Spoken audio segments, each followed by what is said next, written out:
outcome. The book is written by author and feminist Jen Thorpe and uses the backdrop of the hashtag Fees Must Fall movement and a multifaceted array of 6 characters to tell this compelling, strong story from their personal perspective.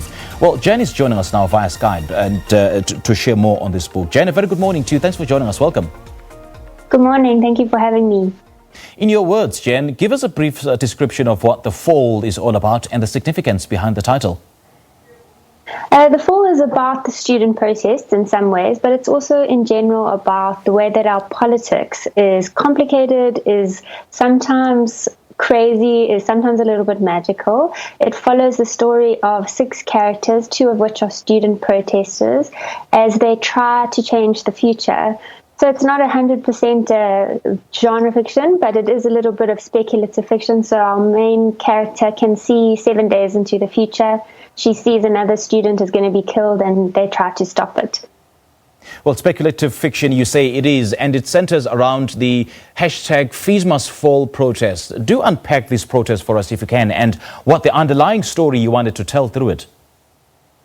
Yeah, I mean, when the Fees Must Fall protest happened, I was a researcher at Parliament, so I was very close to seeing some of the ways that the state policed and protected the state's power from basically truth and honesty that was being told on the part of the students. I think they were an incredibly important moment in our political history because they shifted some of the harmful norms we have around protest. It became unable to continue to relegate protest to things that other people do and that are violent and angry all of the time. I think what these protests showed was that protest is people's last choice of action and that many times it comes from not having your reasonable demands heard. So I wasn't a Fees Must Faller. I was graduated long by then, but I thought that they were really relevant as something that showed the twists and turns in our politics at that time. And I understand there are 6 key characters in the book that tell this story. Give us a short breakdown of who they are and the kind of role and value add that they bring into the storyline. Sure. So we start off with Hector. He's the Fees Must Fall protest leader at a university in Cape Town. Mm-hmm. And he is really, he's been around the block a few times and he really wants to make a difference. So he's aiming to get this fees reduction at all costs. Our next character we meet is Thuli, who can see 7 days into the future, and she sees that someone is going to try to kill Hector. So she asks one of the journalists on campus, whose name is Helen, to help her stop this from happening by finding out who's responsible for the potential murder. Then we have some political characters. We have a female president called None, who is launching a zoo of magical creatures on the Friday of the story and really doesn't want the student protests to get in her way. And then we have the Minister of Police, Ray, who is the mother of one of the protesters, but who's also tasked the president to police those protests in very violent ways. And finally, we have a background staff member called Adnan. He works at Parliament as a researcher, and he's having a smoke one day and accidentally hears way too much and gets involved in the dark web that is policing these protests.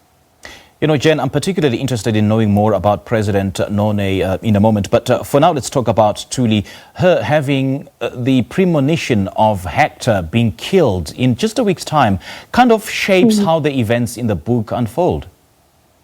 Yeah, I mean, it puts a lot of pressure on the story. When I started writing it, there were actually 7 characters. It was going to be 7 in 7 days. But then as I progressed with the editing, I realized I only really needed the 6.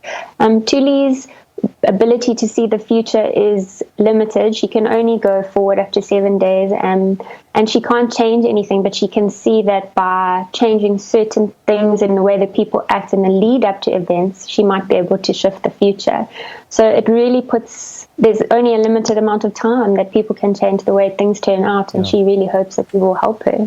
Yeah, and now enter President None. What inspired her, and what are your thoughts on South Africa having a female president? I mean, the thing is that if we have a president that is a woman, I would want her to be a female president that goes in there with feminist interests in mind. I don't see anyone that's displaying these characteristics at the moment. I would be so happy if someone would prove me wrong. But I wrote None as a woman because I think it's really interesting to reflect on the way that we assume a woman president would be different in the way that she uses her power. And in some ways, None is. I mean, she's a little bit preoccupied with the love interest that she has.